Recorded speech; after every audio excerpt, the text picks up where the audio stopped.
மத்திய அரசு அல்லது மாநில அரசு நீதிமன்றத்துக்கு அந்த நிறுவனத்துக்கு எந்த உள்நோக்கமும் இல்லை அப்படின்னு உள்நோக்கம் கட்டாயம் இருக்கவே முடியாது. எப்பொழுது நீதிமன்றங்களுக்கு நீங்கள் உள்நோக்கம் கற்பிக்கிறீர்களோ ஜனநாயகத்தின் அடி வேரை நீங்கள் அசைத்து பார்க்க விரும்புகிறீர்கள் என்று பொருளாகும். அப்படித்தான் பார்க்கணும். ஆனால் உள்நோக்கம் விமர்சனம் மூலமாகத்தானே ஜனநாயகம். சரி, வேற எப்படி வர முடியும்? நீங்க அறிவுபூர்வமா யோசிச்சீங்கன்னா இந்த சட்டம் என்ன சொல்லுது, இது எப்படின்னு சொல்லி நம்ம பேசலாம். ஆனால் அப்படி அல்ல, நம் உணர்வுகளை தட்டிவிட்டு அதில் குளிர்காய நினைக்கிறோமோ அப்படின்னு நான் நினைக்கிறேன். ஜல்லிக்கட்டு வேண்டாம் உங்களிடம் கேட்கிறேன், கேளுங்க. பெரும்பான்மை மக்கள், பெரும்பான்மை சமூகத்தை திருப்திப்படுத்துவதற்காக தீர்ப்புகள் வழங்கினதெல்லாம் இருக்குதா இல்லையா? தூக்கு தண்டனை வழங்கியதெல்லாம் இருக்குதா இல்லையா? என்ன தீர்ப்புங்கறத வச்சு இத பார்க்காதீங்க. கேட்கிறது பெரும்பான்மை மக்களுடைய உளவியல் சார்ந்து ஒரு தீர்ப்பு வழங்கப்படுகிற போது இவ்வளவு பெரும்பான்மை மக்களினுடைய உளவியலை நீங்கள் ஏன் கவனத்தில் எடுத்துக்கொள்ளல? நான் வெறும் சட்டம் மட்டும் தான் பார்ப்பேன். அந்த தீர்ப்பை கூட சட்ட வரையறைக்குள் இருந்துதான் பார்க்க வேண்டும்.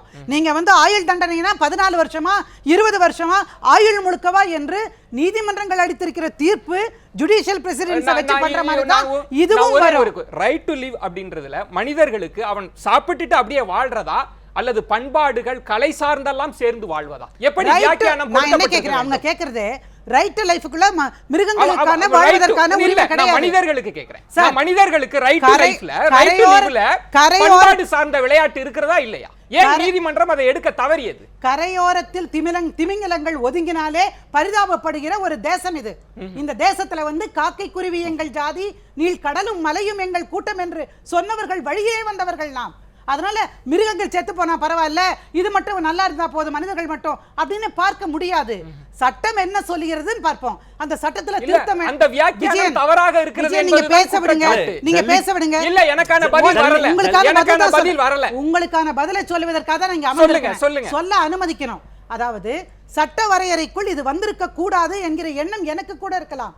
ஆனால் அது வரவிடாமல் செய்ய வேண்டும் என்றால் என்ன செய்ய வேண்டுமோ அதை கூட சட்ட ரீதியாகத்தான் நீங்கள் செய்ய முடியும். சரி, நம்ம ஒரு சின்ன விளம்பரம் எடுத்துக்கலாம். நான் திரு ரவிக்குமார் அவர்கள்ட்டையும் நான் இதைத்தான் கேட்க வேண்டும். நீதிமன்றம் பார்த்த பார்வையில் மனிதர்கள் அந்த பண்பாட்டு விளையாட்டை ஏன் அவர்கள் கருத்தில் கொள்ளவில்லை அப்படின்றத பற்றி பேசலாம். ஒரு சிறிய விளம்பர இடைவேளைக்கு பிறகு பொறுத்திருங்கள்.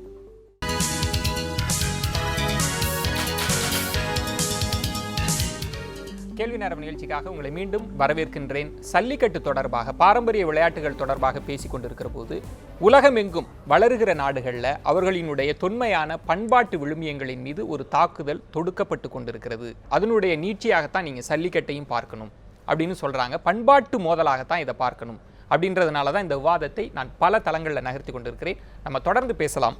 திரு ரவிக்குமார், நான் ஏன் நீதிமன்றங்களை கொண்டு வருகிறேன் அப்படின்னா, சமூக நீதி சார்ந்து பேசுகிற போதெல்லாம் நீதிமன்றங்கள் எப்படி எதிர்வினை ஆற்றி இருக்கின்றன, எந்த புரிதலோடு நீதிமன்றங்கள் அணுகி இருக்கின்றன, அதைத்தான் அப்படியே பொருத்தி பண்பாடு சார்ந்தும் நான் பார்க்கிறேன். வெறும் சட்டத்தை மட்டும் கொள்ளல, அவங்க சட்ட வியாக்கியானமே ஒரு உள்நோக்கத்தோடு சொல்கிறார்கள் அப்படின்ற குற்றச்சாட்டு தான் இருக்கிறது.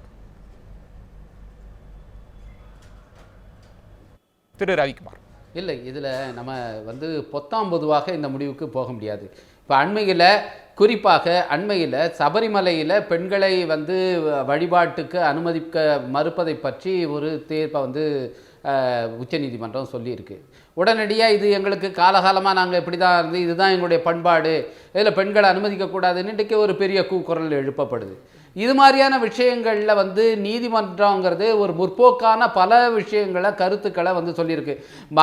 நம்முடைய பாராளுமன்றத்திலேயோ சட்டமன்றத்திலேயோ சட்டம் இயற்றி செய்ய வேண்டிய பல விஷயங்களை முன்னதாகவே தீர்ப்புகளின் வாயிலாக பல முற்போக்கான சீர்திருத்தங்களை கொண்டு வந்ததில் மிக முக்கியமான பங்கு நம்முடைய நீதிமன்றங்களுக்கு இருக்குது. அதிலும் குறிப்பாக பெயர் சொல்லி சொல்லலாம், நீதியரசர் கிருஷ்ணய்யர் போன்றவர்களுடைய தீர்ப்புகளே பல சட்டங்களுக்கு முன்னோடியாக சட்டங்கள் செய்த தீர்ப்புகள் அவை என்பதை நாம் மறுக்க முடியாது. எனவே ஒட்டுமொத்தமாக நாம் நீதிமன்றங்களை எதிர்நிலையில் வைத்து பேச வேண்டாம். ஒன்று. ரெண்டாவது, நீங்கள் சொன்னதில் நான் உடன்படுறேன். இப்போ அண்மையில் தமிழ்நாடு சார்ந்து ஒரு தீர்ப்பு வந்தது. அனைத்து சாதியினரும் அர்ச்சகராகலாம் என்கிற அந்த வழக்கு தொடர்பான ஒரு தீர்ப்பு. அதில் பல ஆண்டுகள் அந்த வழக்கு நடந்து இறுதியில் என்ன நீதிமன்றம் சொல்லிடுச்சுன்னா, நீங்கள் அர்ச்சகரை நியமிக்கலாம், ஆனால் அர்ச்சகரை நியமித்தா உடனே யார் வேணாலும் அதுக்கு வழக்கும் தொடுக்கலாம், இதை கேஸ் பை கேஸாக தான் தீர்மானிக்கணும் அப்படின்னு ஒரு எவேசிவாக வழுக்குவது போல ஒரு தீர்ப்பை உச்சநீதிமன்றம் கொடுத்தது. ஆனால் அந்த சமயத்தில் இங்கே கோடிக்கணக்கானவர்களுடைய சமூக நீதி மறுக்கப்படுதுன்னு சொல்லி இப்படி ஆக்ரோஷமாக யாரும் இதுக்கு குரல் கொடுக்கல. அந்த பிரச்சனையை இவ்வளவு தூரம் இது தமிழ்நாட்டுடைய ஒட்டுமொத்த பிரச்சனையாக யாரும் நம்ம முன்வைக்கல. இதை மாதிரியே இப்போ அண்மையில் இன்னொரு தீர்ப்பு வந்து இந்தியா முழுமைக்கும் பாதிக்கக்கூடிய ஒரு தீர்ப்பு என்னன்னா, பொதுத்துறை வங்கிகளில் பதவி உயர்வில் SC/ST பிரிவினருக்கு இடஒதுக்கீடு கொடுக்கலாமா வேணாமான்னு அந்த வங்கியோட நிர்வாகம் போன போது அப்படி என்ன சொல்லிட்டாங்கன்னா, அவங்களுக்கு அவங்க வந்து உரிய அளவில் அதில் இடம்பெறலை அப்படிங்கிற புள்ளி விவரங்கள்லாம் பார்த்ததுக்கு அப்புறமா அதை பார்த்து என்ன சொல்கிறாங்க, இந்த மாதிரி விவரங்கள் இருக்கு, இதை நீங்க திருப்பியும் நீங்க தான் முடிவு பண்ணணும்னு அந்த அரசுக்கும் அந்த வங்கி நிர்வாகத்துக்கும் திரு ரவிக்குமார் சொன்ன இது மாதிரியான விஷயங்கள்ல நீதிமன்றங்களுடைய வந்து இது மாதிரி தீர்ப்புகள் சரியா இல்லையே அப்படின்னு வந்து ஒரு பெரிய வந்து சத்தமே வரல. பேசலாம் திரு ரவிக்குமார். இந்த நேரத்துல வந்து இந்த இடம் தான் நான் உங்களிடம் கேட்கக்கூடிய கேள்வி என்பது, இப்ப கிருஷ்ணய்யர் மேற்கோள் காட்டிய அந்த தீர்ப்பைக்கு எதிரான தீர்ப்புகள்லாம் வந்ததை நம்ம பார்க்கிறோம். சமூக நீதி சார்ந்து எப்படி நீதிமன்றங்கள் அணுகுகிறது, அந்த இடத்தில் தான் நான் பண்பாட்டு விளையாட்டுகளையும் வைக்கிறேன். நீதிமன்றங்கள் இது சார்ந்த புரிதலோடு இல்லை. சரி, ஒரு ஏரியாவில் ஒரு பகுதியில் இருக்கக்கூடிய பண்பாட்டு கலாச்சார விஷயங்கள் என்பது இன்னொரு பகுதியில் மாறி வரும். பொதுவான கலாச்சாரம் பொதுவான பண்பாடு அப்படிங்கிறது கிடையாது. எதை நீங்க பண்பாடுன்னு சொல்றீங்க? மண்டையில உட்கார வச்சு கீழே உட்கார வச்சு தேங்காய் உடைக்கிறாங்க, அது பண்பாடுங்கிறீங்க. அந்த பண்பாடு உண்மையானது தானா? அனுமதிக்கிறாங்களே, அனுமதிக்க கூடாது. நம்ம தொடர்ச்சியா செய்திகளை பார்க்கிறோம். பேசுறேன், அவரும் அதே தான் சொல்றாரு. நீதிமன்றம் அனுமதிச்சிருக்கிறது. ஆமா, அப்ப நீங்களே பேசுறீங்களா? இல்ல, எதிர்த்தரப்பினர் பேசக்கூடாது, நான் பேசுறேன். அது அராஜகம். நான் ஜனநாயகம் பத்தி பேசுறேன். இல்ல இல்ல, நீங்க ஒரு சிறந்த வழக்கறிஞராக காய்களை நகர்த்துறீங்க. இந்த முறை கேட்ட கேள்விக்கு நீங்க பதில் சொல்ல நீதிமன்றம் அனுமதித்திருக்கிறது. நீங்க கேட்ட கேள்விக்கு எஸ் ஆர் நோன்னு சொல்றதுன்னு இதோட குவிஸ் புரோகிராம் இல்ல. சரி, நீங்க விளக்கமாவே சொல்லலாம். நான் சொல்ல நீதிமன்றம் அனுமதிச்சிருக்கிறதா இல்லையா? நீதிமன்றம் பல விஷயங்களை யானைகள் குறித்து, கோயில்ல கட்டப்படுகிற யானைகள் குறித்து, அதனுடைய அவஸ்தைகள் குறித்து நீதிமன்றத்தினுடைய பார்வை என்ன? கேட்டுருவோமே.